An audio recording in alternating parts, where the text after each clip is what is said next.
ရှင်များအားလုံးမင်္ဂလာပါခင်ဗျာထမ်းကြောက်အကြောင်းကိုကျွန်တော်မိတ်ဆွေများ sharing လုပ်တော့ဖြစ်ပါတယ်အဲ့ဒီတော့ထမ်းကြောက်ကိုမြင်မှုကြားဖို့ဝိစားလူကကိစ္စမရှိမယ်တချို့ထမ်းကြောက်ဆိုတာမမြင်ဘူးတဲ့လူအများကြီးရှိတယ်ဗျထပင်းကြောက်ဖြစ်သလားပေါ့နော်အဲ့လိုတော့မေးတဲ့လူကျွန်တော်တို့အများကြီးကြုံမှုပါတယ်အဲ့ဒါဆိုတော့ကျွန်တော်တို့မြန်မာအမည်ပေါ့ဗျာထမ်းကြောက်ပေါ့နော်ထပင်းကနေဖြစ်သွားတဲ့ fossil ပေါ့နော်gemological terms တွေနဲ့ကကျွန်တော်ဘူပိပိဒဆိုင်ရာဒါကျွန်တော်တို့စတန်ဒီမှာရေးတာကတော့ the 45 pound fossil လို့ခေါ်ပါတယ်တနည်းအားဖြင့်ပမ်ဘိုဇီလွန်လို့ရေးကြပါတယ်အဲ့ဒါဒီတော့ထပင်းကနေဖြစ်သွားတဲ့ကြောက်ဖြစ်ယူခြင်းပေါ့ဗျာနော်အဲ့ဒါကိုကျွန်တော်မြန်မာအမည်လှလှလေးနဲ့ထမ်းကြောက်လို့ပြောပါတယ်အဲ့ဒီထမ်းကြောက်ကိုပဲတမန်ကျွန်တော်တို့အရက်သားတွေပြောတဲ့ထမ်းကြောက်ကိုပဲမြန်မာရှေးအောင်လောကီပညာတွေကိုလိုက်စားပြီးတော့အတော်တန်သိရှိတဲ့ပုံကိုယ်ကြီးကျွမ်းကျင်တဲ့ပုံကိုယ်ကြီးတော့ထမ်းအမရီလို့သုံးနှုန်းပါတယ်ဘာဖြစ်လို့အမရီလို့သုံးလို့ရတယ်ဆိုလို့ရှိရင်အမတဆိုတာတော့နောက်ထပ်ပြုပြင်ပြောင်းလဲလို့မရတော့တဲ့ပစ္စည်းဖြစ်နေလို့ပါပဲတော့ထပင်းကနေကြောက်ဖြစ်သွားတယ်အကြောက်ကနောက်ထပ်ပြောင်းစရာမရှိတော့ဘူးဗျာအဲ့ဒါမျိုးမလို့တော့ထမ်းကြောက်ကိုလောကီပညာရှင်တွေထမ်းအမရီလို့သုံးပါတယ်ထမ်းကြောက်နဲ့ပတ်သက်လို့သူ့ရဲ့ property တွေပေါ့နော်အဲ့ဒါတွေတော့သူ့တွေပြုထားတွေရှိပါတယ်အဲ့တော့ဒီထမ်းကြောက်နဲ့ပတ်သက်တဲ့ကျွန်တော်လက်ဝရနာတွေပေါ့ဗျာနော်အဲ့မှာလက်စွပ်တို့ဆွဲကြိုးတို့ပေါ့နော်လက်ကောက်တို့ပေါ့နော်ဟင်းချိန်းတို့ပေါ့နော်အဲ့လိုမျိုးပေါ့အဲ့ဒါနဲ့လှုပ်ထားတဲ့အချိုးတဲ့တခုကိုမင်းဝတ်ဆင်ထားမယ်ဆိုရင်တဲ့သူအမေရိကန်တွေကဘာလို့သူအဓိကယုံနေဆိုမင်းအဲ့ဒီကောင်ဒီမင်းစီးပွားရေးကောင်းနေပေါ့နော် business တုံးပေါ့မင်းအဲ့ဒီအောင်ဝတ်လို့ရှင်မင်းစီးပွားရေးလောက်ရတာကောင်းနေပေါ့နော်အဲ့အမေရိကန်တွေအဲ့လိုယုံဒါပေမဲ့ဒီကျွန်တော်တို့စတန်တွေမှာတွေ့ရတာတော့တိတ်ပန်ကြီးကလေ့လာထားပါလေအဲ့ဒါဆိုလို့ရှင်ကျွန်တော်တို့ဒီကောင်ကိုဝတ်ဆင်ထားလို့ရှင်တော့ခန္ဓာကိုယ်ရဲ့လိုအပ်တဲ့ဖွံ့ဖြိုးမှုတွေကိုသူက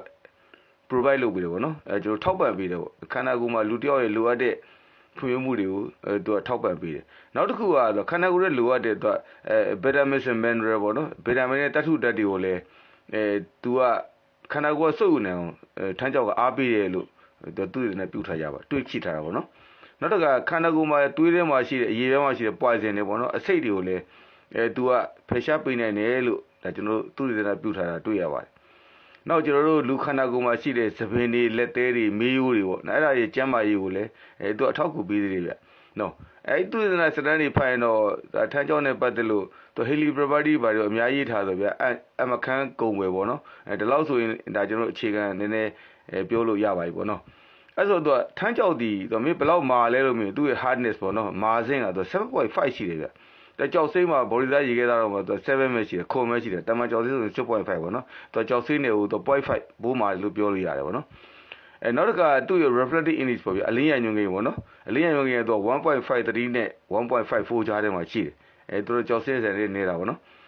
တော့သူ့ရဲ့ကြောက်စိမ့်လို့ပဲသူကလည်း chemical formula ရှိတယ်ဗျအဓိကတော့သူက SiO2 ဆိုတဲ့ silicon oxide နဲ့သူဖွဲ့စည်းထားတာဘာလို့ဆိုတော့ထပင်ဘဝမှာသူကရှိတဲ့ဒီထပင်းရဲ့ဆဲစီတွေမှာလဲဆီလီကွန်နဲ့အောက်ဆက်တွေ replacement ပေါ့နော်ဒါအနေရယူအစားထိုးပြီးတော့နှစ်တန်းပေါင်းကြာတဲ့ခါမှာသူကကြောက်ဖို့ရောက်အောင်ချတာပေါ့နော်သူရဒနာစတန်းနေလို့ရပြောရလို့ရှိရင်သူကနှစ်တန်းပေါင်း12တန်းနဲ့တန်း90ကြားလောက်ကြာတယ်လို့ပြောတယ်နော်အချို့ကြောက်တွေကသူဟို microcrystalline quartz ပေါ့ဗျာနော်ဒီထန်းကြောက်ဖြစ်ဖို့တော့ကရွေသေးသေးစလင်းနေနဲ့ဖွဲ့စည်းထားတဲ့ဒါအစုဖွဲ့ပဲလို့ပြောလို့ရတယ်ပေါ့နော်အဲ့ဒါကိုကျွန်တော်မြန်မာအမည်နေနဲ့ပမ်မိုဇီလွန်လို့ခေါ်တဲ့45ပန်းမှုလို့ခေါ်တဲ့ကြောက်ကိုမြန်မာအမည်နဲ့ထမ်းကြောက်လို့ခေါ်ပါတယ်ကျွန်တော်လောကီပညာကိုလေ့လာလိုက်ဆက်လူအနေနဲ့ရတော့ဒါကိုထမ်းအမရီလို့သုံးလုံးကြပါတယ်ဗျာနော်အဲ့တော့ထမ်းကြောက်ကိုကဘာမှာခမန်းကြီးပေါ့လေသူကနည်းနည်းပါးပါးတွေ့ရတဲ့နိုင်ငံကတော့ဒါနိုင်ငံ20လောက်ရှိတယ်ပေါ့ပေါ်များကျမ်းနာတွေ့ရတာဆိုလို့ရှိရင်ကျွန်တော်မြန်မာပါတယ်ပေါ့ဗျာနော်အာရှမှာအိန္ဒိယပါတယ်ပေါ့အင်ဒိုနီးရှားပါတယ်ပေါ့နော်နောက်တစ်ခါကျွန်တော်တို့ဟိုဘက်မှာဆိုလို့ရှိရင်အီတလီတို့အီဂျစ်တို့လစ်ဗျားတို့အာဂျင်တီးနားတို့အဲ့ဒါရှိမှာနော်အမေရိကန်မှာလည်းသူကကယ်လီဖိုးနီးယားတို့တက်ဆက်တို့အရီဇိုနာတို့အဲ့ဒီပြည်နယ်တွေမှာရှိတယ်ရှိတော့အရင်တော့ထပင်းတွေပေါက်ခဲ့တယ်အခုတော့ the fossil ဘောနဲ့တွေ့ရတယ်ဗောနော်အဲ့ဒါမို့လို့သူကဒီအရီဇိုနာတို့ကယ်လီဖိုးနီးယားတို့တက်ဆက်တို့တောင်မှသူကဒီ 45 palm state ဆိုပြီးတော့သူကဒီ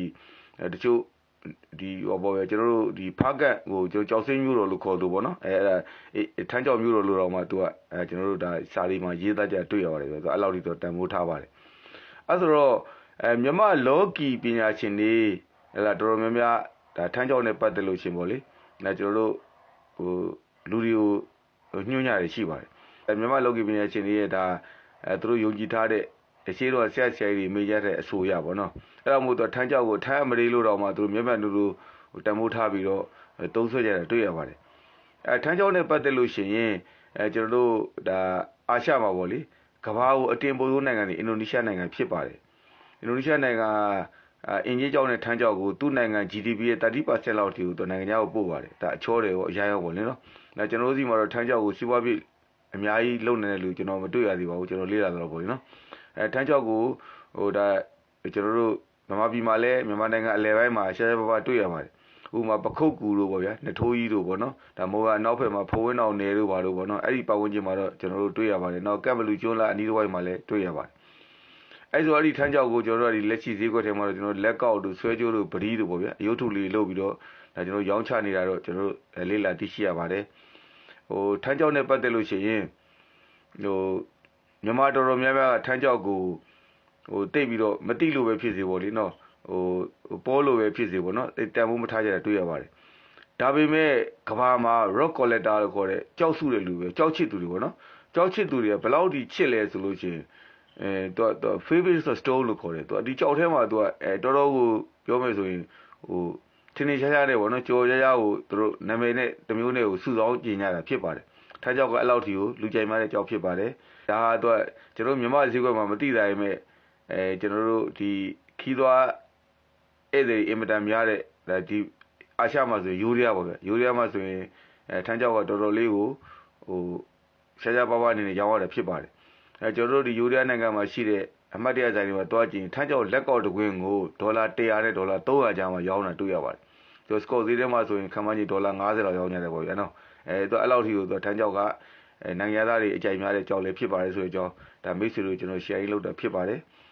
ကျွန်တော်ကိုဆက်မှုပါခင်ဗျာ